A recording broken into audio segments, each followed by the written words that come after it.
Welcome to yet another edition of Newsnight. Now this week we will of course delve into matters Mbabazi versus President Museveni and much more. But tonight let's look at what has happened in the last few days. Mbabazi's discussion on BBC and also Mbabazi's meeting with a think tank in London, plus of course the 500 lawyers lined up to represent the several people, about supporters arrested around the country.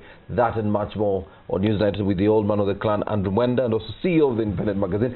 Welcome back, Andrew. And men of broken hearts. Welcome back. This is something you have been trying to avoid.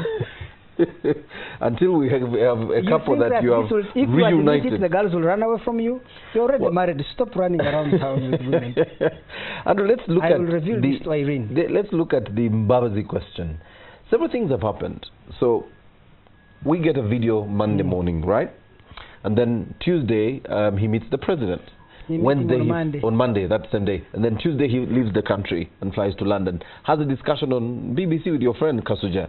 And he says, that doesn't make me part of the Mbabazi apparatus. You could be. Now, that's where I'm going. And then he says he is actually the only candidate in the NRM who was, who was actually... Well, let me tell you this. You see, Mbabazi lacks momentum. Why would you say that? Because he failed to hit the metal when it was hot. Because he was preparing himself. Let me explain to you, Maurice. You see, for Mbabazi, he needed to get something that would launch his campaign with a big bang, and that would have been a resignation in Chankwan's. There was a justification. Because two things, he would have demonstrated that he's willing to sacrifice privilege and power, Prime Minister and Secretary General, and all that he had in the defense of a principle. He failed to do it. By the time he missed all his opportunities. So when he declared, he lacked a strategic reason to say, I want to run for president. You see, Mbabazi cannot tell Ugandans why, after these 40 years, or 30 years in power with Museveni, he has disagreed with Museveni and he thinks he can be a better president and Uganda will become a better future. He lacks that justification. So, if I was Mbabazi, how can he gain momentum? Mbabazi's greatest advantage is his understanding of President Yoweri Museveni's personal paranoia towards elections. And he's playing to that. And exactly, but please listen. Yes. So, what his strategy is, or maybe, I don't know whether he has a strategy, is you provoke Museveni, given his psychological paranoia towards elections, then Museveni will react. It is how Museveni reacts that will give Mbabazi momentum. Now let me explain to you the two mistakes I felt the president did. Mbabazi launched his campaign at 6 a.m. on YouTube on Monday. The president flew from South Africa that same day and called a press conference and spoke about Mbabazi. Now, in terms of public outplay, Mbabazi, when he launched, his media cover was going to be like this. But Mbabazi does not have as much audience as President Yoweri Museveni. To stay up. So when it was going up, President Museveni comes and hooks it up. By Museveni coming to respond at the press conference to Mbabazi, he's uplifting Mbabazi's media curve. So Mbabazi goes up. You get it? Then that same day he says, I want to meet Mbabazi. When they meet, the president makes a second strategic mistake. He does not agree with Mbabazi on a joint communique after the meeting, so he does not come out to state it. And one side gives us communication. So when he keeps quiet, Mbabazi goes outside there and says, look, I met with the president. And this is what we said. And I told him I was going to run, and I asked him, I'm trying to advise him not to run. In the public out there, people may now, Museveni supporters may think, is the president scared of Mbabazi? Why come into the country the same day, call a press conference on Mbabazi? Two, as if that's not enough, why call him for a meeting? Because you see, Museveni needs to understand his brand. The Museveni brand is a warrior brand. He's a general. He's a tough man. And the only way Museveni can play that card is by treating Mbabazi as a nobody. He should not meet him. He should not talk about him. He should not do anything. If Museveni does that, by the way, he will kill Mbabazi. But Andrew, hold a second. Quickly. So this is what I'm trying to explain to you. If you're in Museveni's shoes, for Museveni to retain the profile, the brand of a strong general, a tough man, you see, he cannot equate himself to Mbabazi by having a meeting with Mbabazi. So Mbabazi comes out and even tells the public, look, I think I'm going to advise him not to run, or I have advised him not to run, and I'm unopposed. So Mbabazi was gaining marks off the president. Now, Mr. President, if you're watching, you know I'm your grandfather, I'm an old man. If you ignore Mbabazi, you will have a very, very big chance.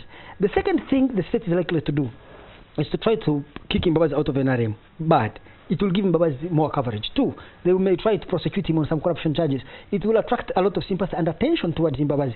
3, they may arrest him and beat him on the streets. That's all that Mbabazi needs. And Mbabazi needs, even the strongest of warriors has a weak point. And like you said, Mbabazi must have studied. Yes, Mbabazi must have studied his master for some time. Yes. He leaks a video. He is expecting a rebuttal. In comes a 17-minute video.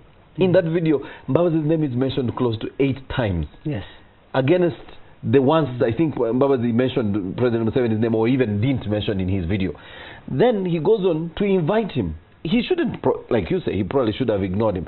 Clearly, if you're thinking Mbabazi doesn't have a strategy, there is a strategy. And the strategy that has been lined out and is playing out exactly the way it was supposed to play out. They release posters, and they release the dates when he's going to do consultations countrywide.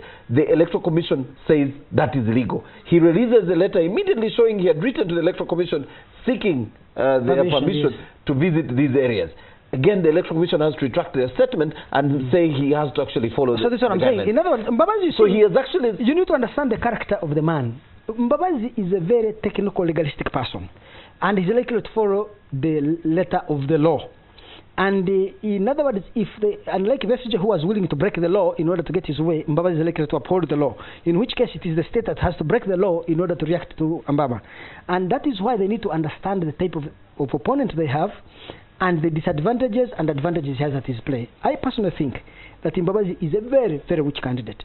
People may be excited out there. There is no...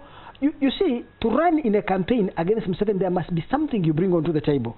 Besigye, I felt, has been so far the most successful in terms of... You see, what Besigye lacks in strategy, he has it in personality. And that is, he's very daring. And he's very provocative. So, by his sheer personality, he provokes government to react, and it is the reaction of the government that gives him momentum. Maybe that's what we haven't seen with Amama. In 2011... That what we are seeing for now is a bit of his strategy. They may have plan B and C that would do exactly what you're asking for. I am likely to believe that what Mbabazi is doing is something rooted in his DNA. That is his personality. That's how he would react to a situation, naturally. So also Mbabazi's character is forming his strategy. But let me tell you this. What is important for Mbabazi right now is to consistently push and provoke the government to do things to him. That will give him momentum. If you're on Museveni's side, the most important strategy for you is to restrain yourself as much as possible. Don't try to break up his rallies. If he's going to have meetings, ensure that he has those meetings and let him go and organize the masses and counter-organize. And 2, Mbabazi has also structured his campaign very well. He has not structured it as an attack, a personal attack on Museveni, accusing him of... Which is another smart move. Which is a smart move. So he's not alienating the president personally, but what Mbabazi is doing is, has said, his campaign is about a message. And then the president can focus on the message. I can tell you the NRM have a better message they can give on Mbabazi. They can say, look, Mbabazi has been with us. The weaknesses that are in the government, he shares in them. The successes, yes, he shares in them. And the challenge, what exactly is the new thing that he wants to bring on the table. All right, Andrew, we must end it here. We will be talking about the numbers game and what the 57.9, the balance is what, 41%. Yes. What the 41% might mean in the coming election if Mbabazi goes to the poll. That and much more on Newsnight tomorrow.